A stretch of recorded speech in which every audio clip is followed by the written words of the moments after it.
নমস্কার বন্ধুরা, সুস্মিতার রান্নাঘরে সবাইকে স্বাগত। আজকে তোমাদেরকে বানিয়ে দেখাবো দই চিংড়ি। দই চিংড়ি অনেক রকমভাবেই বানানো যায়। আজকে আমি একটু স্পাইসি দই চিংড়ি বানিয়ে দেখাবো। এটার সাথে স্পেশালি গরম ভাত খেতেই কিন্তু বেশি ভালো লাগে। তোমরা অবশ্যই ট্রাই করে দেখবে। সামনে জামাই ষষ্ঠী আসছে, তাতেও কিন্তু তোমরা এই রেসিপিটা অ্যাড করতে পারো। দেখতেও এটা দারুণ হয় আর খেতেও অসম্ভব টেস্টি হয়। তাহলে চলো আর কথা না বাড়িয়ে আজকে দই চিংড়ির রেসিপিটা দেখে নেওয়া যাক। তো দই চিংড়ি বানানোর জন্য এখানে আমি নিয়ে নিয়েছি গলদা চিংড়ি। আর চিংড়ি মাছগুলোকে পরিষ্কার করে কেটে ধুয়ে রাখা আছে, আর মাথার মধ্যে যে একটা নোংরা থাকে সেটাকেও ফেলে দিয়েছি। এবার এর মধ্যে আমি দিয়ে দিচ্ছি খানিকটা লবণ আর একটু হলুদ গুঁড়ো দিয়ে মাছটাকে খুব ভালো করে মাখিয়ে নেব।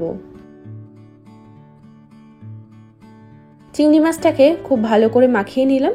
এবার একটা কড়াইয়ের মধ্যে আমি দিয়ে দিচ্ছি খানিকটা সর্ষের তেল। তেলটা গরম হয়ে গেলে আমি চিংড়ি মাছগুলোকে ভেজে নেব।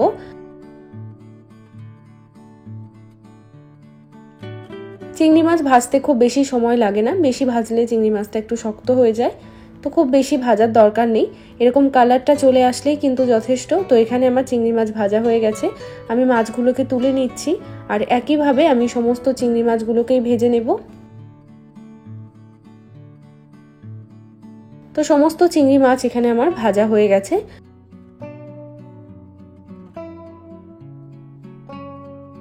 আমি কড়াইয়ের মধ্যে আরো খানিকটা সর্ষের তেল অ্যাড করে দিলাম।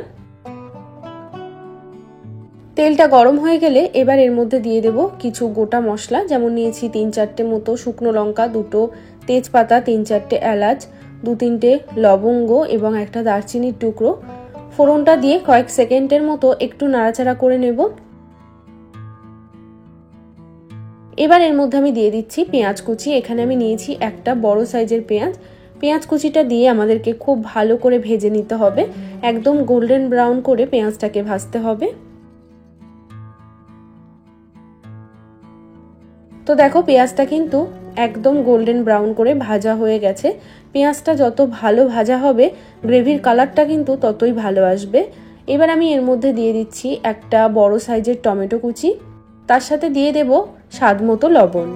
এবার খুব ভালো করে টমেটোটাকেও নাড়াচাড়া করে ভেজে নেব 2 থেকে 3 মিনিটের জন্য। 2-3 মিনিট পর দেখো টমেটোটাও বেশ গলে এসছে। এবার আমি এর মধ্যে দিয়ে দেব বাটা মশলা, যেমন 1 চামচ আদা বাটা, 1 চামচ রসুন বাটা। এটাকেও আমাদের 2 থেকে 3 মিনিটের জন্য একটু ভেজে নিতে হবে, যাতে আদা রসুনের যে কাঁচা গন্ধটা সেটা চলে যায় আর মশলাটাও একটু ভাজা হয়ে যায়। 2-3 মিনিট মতো আমি আদা রসুনটাকেও ভালো করে ভেজে নিয়েছি। এবার আমি এর মধ্যে সামান্য একটু জল অ্যাড করে দেব। এবার আমরা এর মধ্যে গুঁড়ো মশলাগুলো অ্যাড করব। দিয়ে দিলাম সামান্য একটু হলুদ গুঁড়ো, 1 টিস্পুন দিয়ে দিলাম কাশ্মীরি লঙ্কার গুঁড়ো, 1 টিস্পুন দিয়ে দিচ্ছি জিরের গুঁড়ো। খুব ভালো করে মশলাটাকে আমাদের কষিয়ে নিতে হবে। আমি অল্প করে জল এর মধ্যে এখন দিয়ে দিচ্ছি, দিয়ে মশলাটাকে একদম ভালোভাবে কষিয়ে নেব।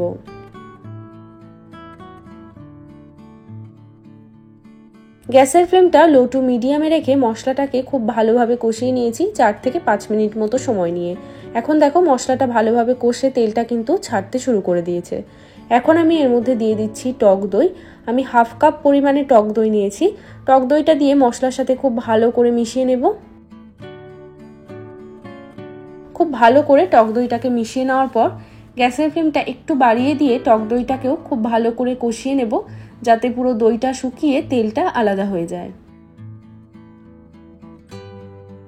তো মোটামুটি 5 থেকে 6 মিনিট মতো সময় নিয়ে মশলাটাকে আমি কষিয়ে নিয়েছি। তো দেখো এখানে কিন্তু আমাদের মশলাটা খুব ভালোভাবে কষে গেছে, দইটা সম্পূর্ণ শুকিয়ে গিয়ে তেলটা কিন্তু ছেড়ে দিয়েছে। মশলাটা যত ভালোভাবে কষানো হবে রান্নার টেস্ট কিন্তু ততই ভালো আসবে। তো একটু সময় নিয়ে মশলাটাকে কষিয়ে নিতে হবে। এবার আমি এর মধ্যে দিয়ে দিচ্ছি জল। এখানে আমি 1.5 কাপ পরিমাণে জল দিলাম, এর থেকে অতিরিক্ত জল দেওয়ার কিন্তু প্রয়োজন নেই। এবার সমস্ত কিছু একবার নাড়াচাড়া করে নিয়ে এর মধ্যে দিয়ে দিচ্ছি ভেজে রাখা চিংড়ি মাছ। তার সাথে আমি দিয়ে দিচ্ছি 1 চামচ মতো চিনি। চিনিটা দিলে রান্নার স্বাদটা কিন্তু খুবই ভালো আসে। আর দিয়ে দিচ্ছি কয়েকটা চেরা কাঁচা লঙ্কা। খুব ভালো করে একবার নাড়াচাড়া করে মিশিয়ে নিয়ে চিংড়ি মাছটাকে ঢাকা দিয়ে রেখে দেব 8 থেকে 10 মিনিটের জন্য। গ্যাসের ফ্লেমটা এই সময়তে লো টু মিডিয়ামে রেখে দেব। তো 10 মিনিট হয়ে গেছে, আমি ঢাকাটা সরিয়ে নিচ্ছি। এখানে আমাদের দই চিংড়ি কিন্তু একদম রেডি হয়ে গেছে। এর থেকে বেশি আর শোকাবো না, আমি গ্যাসটাকে অফ করে দেব। আর বাড়িতে তোমরা যদি এই রেসিপিটা বানাও তাহলে আমাকে একটা কমেন্ট করে জানাবে তোমাদের কেমন লেগেছে। আজকের ভিডিওটা তোমাদের কাছে যদি একটুও ভালো লেগে থাকে তাহলে একটা লাইক করার অনুরোধ রইল। চ্যানেলটিকে যদি সাবস্ক্রাইব করে না থাকো প্লিজ সাবস্ক্রাইব করে নিতে ভুলো না। সবাই ভালো থাকবে, আবারও আমি চলে আসবো অন্য কোনো ভিডিওর সাথে। আজকে এ পর্যন্তই, টাটা।